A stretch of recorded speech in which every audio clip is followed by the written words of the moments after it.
Buenos días y gracias de nuevo. Gracias, Michael, por la oportunidad de estar aquí en el día de hoy.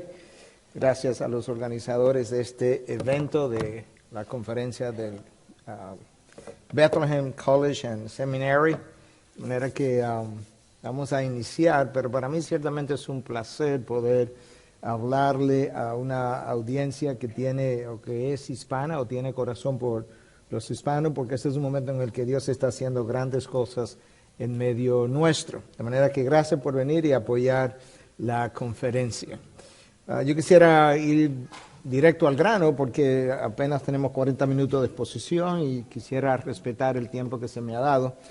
Pero el tema que iba a decir que se me asignó, pero en realidad que me pidieron y entonces yo sugerí fue la era del Espíritu para la gloria de Cristo. Y quizás eso pudiera sonar un tanto extraño para algunos en vista de los abusos o los excesos que se han cometido a nombre de la tercera persona de la Trinidad. Y por otro lado, yo creo que nosotros tenemos que admitir que en ciertos círculos se ha sido extremadamente negligente acerca del ministerio que el Espíritu Santo realiza en medio de la iglesia de Cristo. Y de hecho yo creo que uno de los grandes pecados de la iglesia de hoy en día es justamente la negligencia de ese ministerio en la vida de cada uno de nosotros y al mismo tiempo los excesos cometidos por la iglesia en otros círculos distintos donde ha habido tanta irreverencia y tanta blasfemia incluso a nombre del Espíritu de Dios. Y por eso cuando yo vi esta conferencia y los temas enfocados, realmente fue para mí de gran motivación, porque creo que no había visto en los últimos años una conferencia, por lo menos entre gente ortodoxa, que quisiera profundizar acerca de la obra del Espíritu en el tiempo de hoy.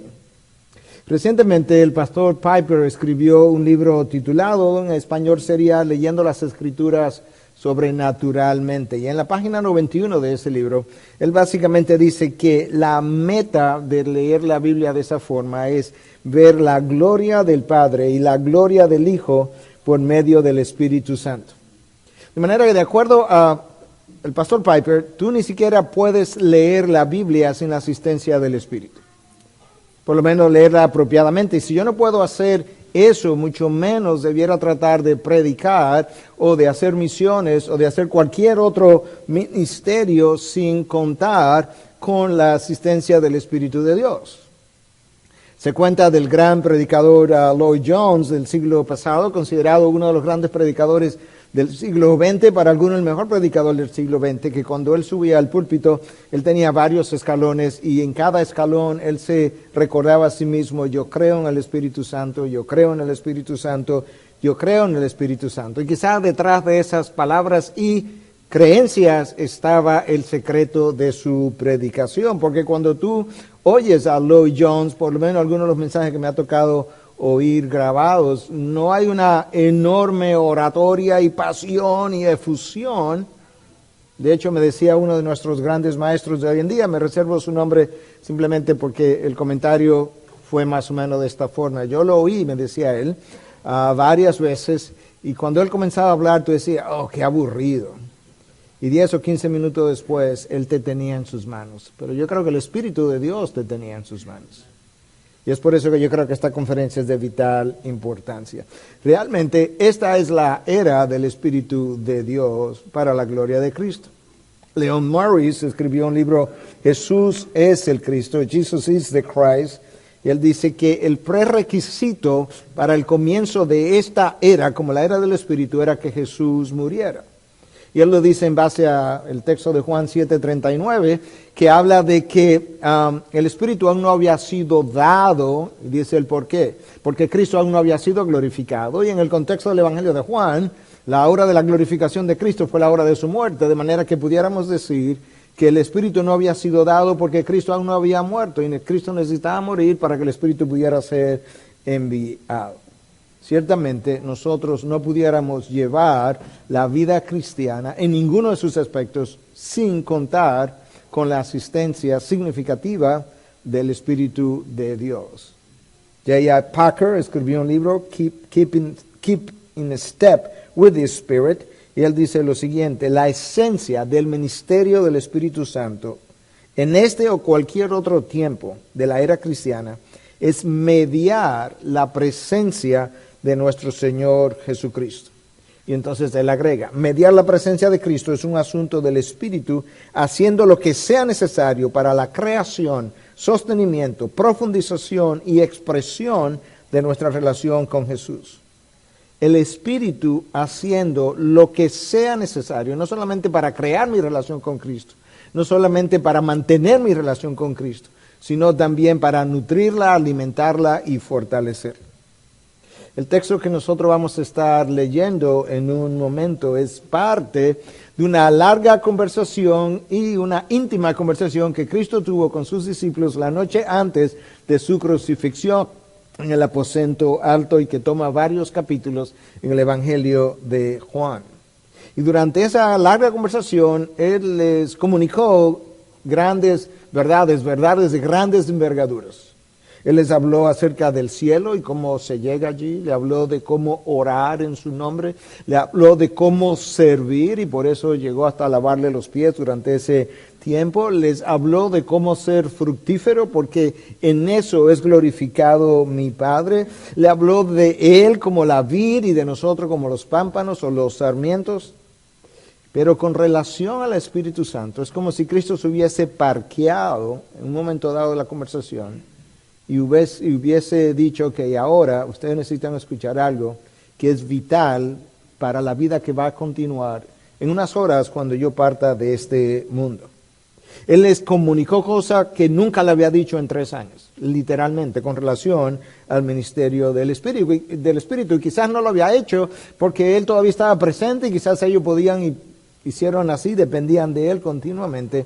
Pero ahora que la hora de su partida estaba cerca, ellos necesitarían confiar su vida a otra persona. Y entonces el Espíritu de Dios era esa otra persona que sigue enviada a reemplazar literalmente el ministerio de Jesús. Y Él le habla entonces del Espíritu como el Paracletos, como aquel que vendría a su lado. Juan 14:16.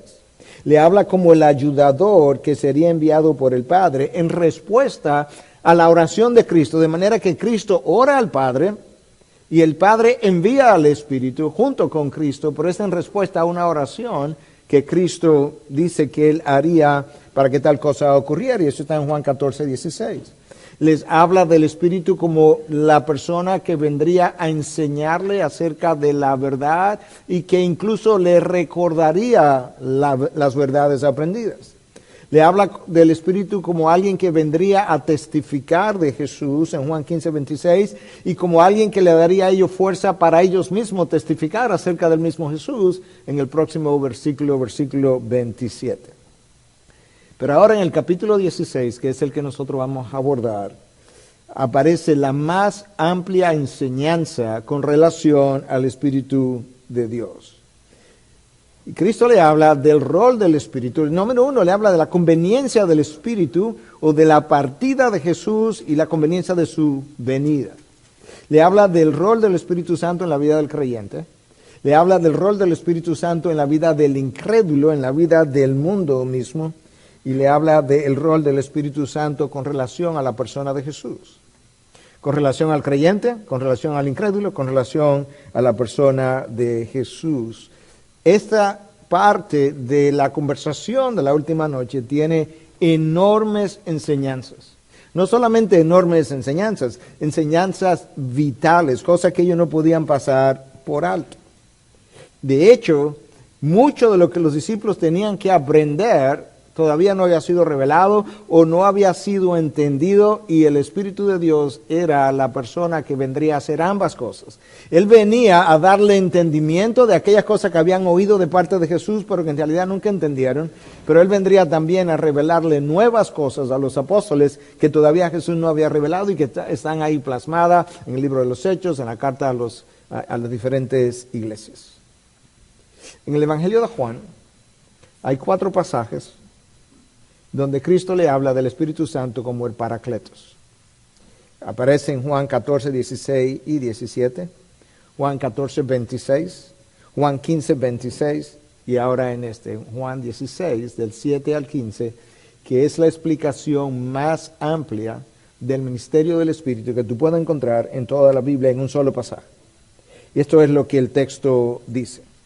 Pero yo os digo la verdad. Os conviene que yo me vaya, porque si me voy, el Consolador no vendrá a vosotros. Si no me voy, el Consolador no vendrá a vosotros, pero si me voy, os lo enviaré. Y cuando Él venga, convencerá al mundo de pecado, de justicia y de juicio.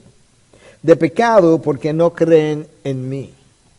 De justicia, porque yo voy al Padre y no me veréis más. Y de juicio, porque el príncipe de este mundo ha sido juzgado.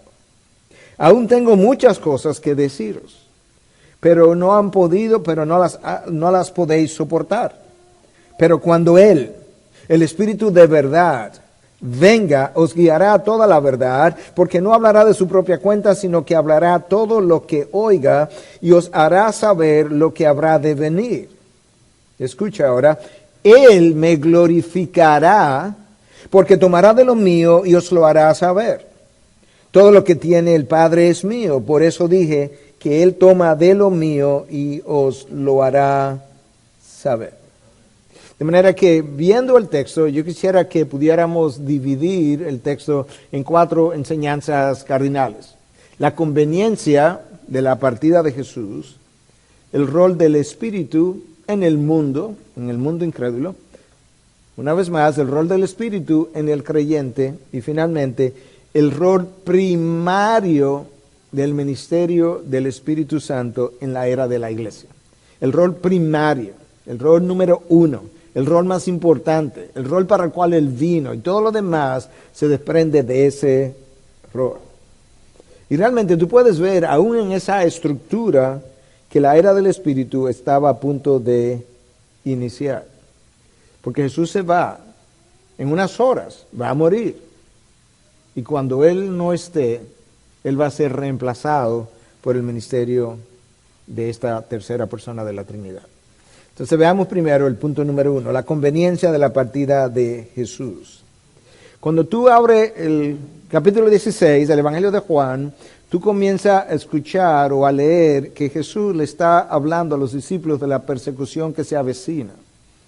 De hecho, le dice que ellos serán incluso expulsados de la sinagoga y el texto nos dice que ellos en ese contexto se llenaron de tristeza. Imagínate ahora cuál sería el estado de ánimo de estos discípulos que han pasado 2 años y medio, 3 años y medio con Jesús de manera íntima y que encima de todo esto que han escuchado acerca de la persecución que ya se avecina, ahora Cristo les dice que Él se va. Y le dice incluso, no solamente que me voy, a ustedes les conviene que yo me vaya, es mejor que yo me vaya. Lo que va a ocurrir después que yo parta, para ustedes será mejor que si yo me quedo. Obviamente eso no sería la forma como ellos lo hubiesen catalogado. Pero Jesús dice, os digo la verdad, os conviene que yo me vaya. Nota cómo Cristo inicia, yo digo la verdad. Eso es como cuando Jesús iniciaba algunas de sus enseñanzas diciendo, en verdad os digo. Él está enfatizando, subrayando, si tú quieres, algo que ellos necesitan prestar atención. Y antes de que Él le hable de la conveniencia de su partida, le dice, yo os digo la verdad, presta atención a esto. Lo que voy a decir no es algo que debe ser cuestionado, no es una sugerencia, no es una buena idea. Es algo que tú necesitas entender dónde está la conveniencia, pero yo tengo que partir. Y este anuncio sería como la peor noticia que ellos podían escuchar. Sin embargo, si tú avanzas la Biblia hacia adelante y tú llegas a Romanos 8, donde Michael comenzó leyendo, a nosotros se nos dice que todas las cosas cooperan para bien de aquellos que aman a Dios y son llamados conforme a sus propósitos. La partida de Jesús no es la excepción. Cooperaría para bien. Eso es lo que Cristo está tratando de comunicarle. Es conveniente porque el Espíritu le va a guiar a toda verdad y le va a explicar todas las cosas. En cierto sentido, múltiples autores han dicho que el estado posterior a la partida de Cristo superó el ministerio de Jesús. Porque las cosas que ellos no entendieron, que Cristo mismo los enseñó, ahora comenzarían a estar esclarecidas. Las cosas que todavía quedaban por ser reveladas, entonces ellos las tendrían por medio del Espíritu de Dios. El Espíritu de Dios incluso les abrió el entendimiento para ellos ver finalmente cómo es que la ley y la enseñanza de los profetas encajaba con esta nueva era de Cristo mismo y luego la era posterior a la vida de Jesús. Era necesario que Jesús partiera para ello poder integrar su teología. Yo no sé cuántos de ustedes se han percatado que en la medida en que pasan los años, tú comienzas a integrar tu teología. Por muchos años yo tenía muchos de los conocimientos que tengo hoy, pero eran como islas aisladas en mi mente, que yo podía como defenderlas aisladamente, pero comenzó a llegar un momento, muchos años después, donde esas islas comenzaron como a integrarse en un continente. Y yo podía ver no solamente la teología, pero la consejería bíblica, la experiencia, cómo se dio esto, cómo se daba aquello en la práctica, cómo se aplica lo otro, y de repente como que el rompecabezas comenzaba a armarse. Esa es la obra del Espíritu de Dios. Ayudarte a integrar la teología de una manera que te sea práctica y te sirva para crecer a la imagen de Cristo. Nosotros no vemos las cosas como Dios las ve. De hecho, la iglesia nuestra ha oído últimamente múltiples veces que yo le he dicho, todo evento tiene dos lecturas. La lectura que nosotros le damos y la lectura que Dios le da. Y la verdadera lectura, tú sabes cuál es, la de arriba y no la de abajo. Los discípulos veían la presencia de Jesús como indispensable, Cristo veía la partida de Él como indispensable. Y la necesidad de la venida del Espíritu. Ellos veían la partida, Cristo veía la venida. No están viendo la misma cosa. Su partida tenía una lectura desde su punto de vista y otra lectura desde el punto de vista de los discípulos. En general así son nuestros juicios. Nosotros basamos nuestro juicio en base a lo que se ve. Jesús lo vemos, lo podemos tocar, podemos convencer. Esto tiene que ser mejor que un espíritu que yo no puedo controlar, porque es como el viento cuando sopla, que no sabe de dónde viene ni sabe para dónde va. Pero Dios hace su juicio en base a lo que no se ve. Nosotros hacemos nuestros juicios en base a lo temporal y material. Cuando Cristo estaba aquí encarnado, en cierta medida era temporal, el hombre como tal. No Dios, pero el hombre como tal era como temporal, vivía en el tiempo y en el espacio. Así es que nosotros medimos las cosas, pero Dios ve y evalúa las cosas en base a lo eterno y espiritual. Entonces el Espíritu vino a reemplazar, a tomar el lugar de Jesús y a continuar el discipulado de Jesús en la vida de los apóstoles y de los demás creyentes. De manera que la salida de Jesús de este mundo, como se nos muestra aquí, era preferible y una etapa superior de entrenamiento para ellos que la etapa anterior. Alguien lo decía de esta forma, la partida de Jesús no representaba su ausencia, sino la magnificación de su presencia. La partida de Jesús no significaba su ausencia. De hecho, Cristo dijo en la Gran Comisión, el texto de la Gran Comisión, yo estaré con vosotros todos los días. Pero ¿cómo está Cristo con nosotros todos los días? Por medio de la presencia del Espíritu. Significaba la magnificación de su presencia. Y entonces la palabra ahí traducida en este texto, en la Biblia de las Américas y en varias otras, para el Espíritu de Dios es el Paracletos. Eso es una palabra que se ha estudiado en el lenguaje orín de todas las formas posibles, con múltiples posibilidades de cómo traducirla. Pero en general, las diferentes traducciones de la Biblia revelan lo que los académicos han discutido por años. Y es que esta palabra pudiera ser traducida como el Consolador. De hecho, Origen probablemente fue la primera persona que habló del Paracletos como el Consolador. Y un Consolador, cuando tú piensas, es alguien que viene en nuestra ayuda cuando nosotros estamos bajo estrés físico y mental. Ellos van a necesitar eso. Pero Paracletos pudiera traducirse como consejero. Y así ha sido traducido en algunas versiones. Alguien que puede orientarnos cuando las decisiones son complejas, cuando estamos confundidos. Alguien que nos ayuda a descifrar lo que no está claro, y el Espíritu hizo eso para ellos.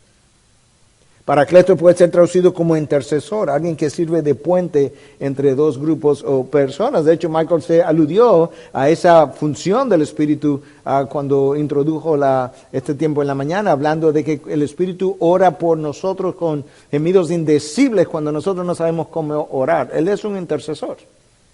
Pero un paracletos también puede ser un defensor, y Juan en su primera carta, Juan el que escribió este evangelio, escribe 3 cartas. En su primera carta dice que nosotros tenemos abogado frente al Padre. Bueno, eso es lo que el Espíritu de Dios hace en ocasiones, es nuestro defensor. De hecho, Jesús le enseñó que cuando fueran llevados bajo la persecución ante las autoridades, que no se preocuparan de lo que ellos iban a decir, que el Espíritu hablaría por ellos o a través de ellos.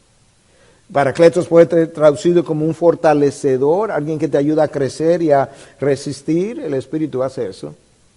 O alguien que viene a tu lado. La raíz es paracaleo, alguien que viene a tu lado a hacer un trabajo, que va a caminar contigo. Y de hecho, no solamente vino a nuestro lado, vino a estar dentro de nosotros, de tal forma que Cristo estaba con nosotros, pero cuando Él parte, ahora Dios está en nosotros. No solamente Dios está por nosotros, no solamente Dios está con nosotros, pero ahora Dios está en nosotros. Está más en Manuel que antes. Eso es increíble. Piensa por un momento, si tú tienes, yo no sé mucho o no sé nada realmente de básquetbol y demás, pero si tú fueras un jugador de básquetbol y fuera a tener un entrenador, ¿tú prefieres un entrenador que está afuera dándote direcciones? O imagínate que un Michael Jordan dice, ¿sabes qué? Yo tengo la posibilidad de entrar dentro de ti y entrenarte desde adentro y ayudarte a ver y a correr y a tirar y a saltar. ¿Cuál sería la mejor forma de hacer eso? El Espíritu de Dios es el entrenador. Esa es su función, entrenarme para ser un buen discípulo de Jesús, el mejor discípulo posible. La pregunta es si yo estoy dispuesto a cederle mi control, a cederle mi vida, a cederle mi mente, a cederle mis emociones, a cederle mi lugar, a cederle mis sueños, a cederle mis pretensiones, a cederle básicamente todo para que Él me ayude a vivir el señorío de Cristo en cada una de esas áreas. De manera que era conveniente que Cristo se fuera. Punto número 2, el rol del Espíritu Santo en el mundo con el incrédulo. Jesús comunicó muchas cosas acerca de cuán amplio sería el ministerio del Espíritu Santo. Y una de las cosas que puede llamar la atención es que el ministerio del Espíritu se extendería a su labor en el mundo mismo, para con el incrédulo. Escucha lo que dice el versículo 8 a 11. Y cuando Él venga, convencerá al mundo de pecado, de justicia y de juicio. De pecado, porque no creen en mí. De justicia, porque yo voy al Padre y no me veréis más. Y de juicio, porque el príncipe de este mundo ha sido juzgado. Ese es uno de los textos que ha tenido múltiples interpretaciones también. Cómo tomar la palabra convencería, que en inglés es traducido como convicting, alguien que iba a traer convicción al mundo y que iba a traer convicción en diferentes áreas. Una relacionada al pecado, una relacionada a la justicia y otra relacionada al juicio. Bueno, unos han opinado que lo que el Espíritu iba a venir a hacer era a convencer o a mostrarle al mundo cuán errado ha estado en esas 3 áreas, en su concepción del pecado, del juicio y de justicia. Durante el ministerio de Jesús, el Espíritu de Dios, o mejor dicho, Cristo, fue el testigo contra el mundo y su iniquidad y su pecado. Cuando Cristo partiera, este era el testigo contra el mundo. Ese sería su rol. Entonces el Espíritu Santo vendría y acusaría al mundo de pecado, dice Cristo literalmente. Y Cristo reveste es quizás la función más clara de todas, porque en el versículo 9 dice, porque no ha creído en mí. El Espíritu Santo vendría y acusaría al mundo de incredulidad. Acusaría al mundo de haber negado a Cristo a pesar de las amplias evidencias mostradas en favor de que Cristo era la persona que Él dijo que era. Entonces Él vendría a convencer al mundo de pecado, pero en particular de su incredulidad acerca del personaje de Jesús. Él vendría en segundo lugar a convencer al mundo de justicia. El mundo juzgó a Jesús como culpable y lo clavó. El Espíritu Santo vendría a convencer al mundo de que Jesús no era el culpable, era el inocente, ellos eran los culpables. Él vino a revertir el juicio que había sido pronunciado. Como ven en la palabra justicia, que el Espíritu Santo vendría a convencer al mundo de eso que está ahí como justicia. Algunos piensan que tiene que ver con que a través de la obra del Espíritu, entonces el mundo sería convencido de que la única justicia por medio de la cual tú y yo podemos ser salvos es la justicia de Jesús. Y finalmente dice que vendría a convencer al mundo de juicio, pero luego dice por qué de esta manera. Porque el príncipe de este mundo ha sido juzgado.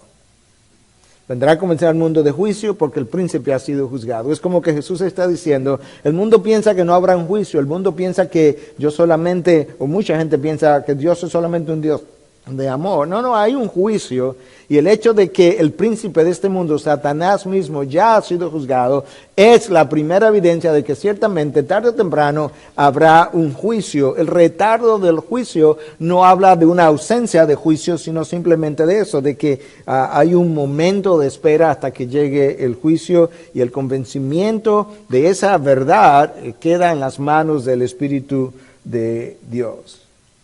De manera que el ministerio del Espíritu Santo resultaría en convicción y condenación para algunos y en convicción y salvación para otros. Pero es Él que da la convicción. Nosotros no nos despertamos un día y decimos, wow, a la verdad que yo sí soy pecador.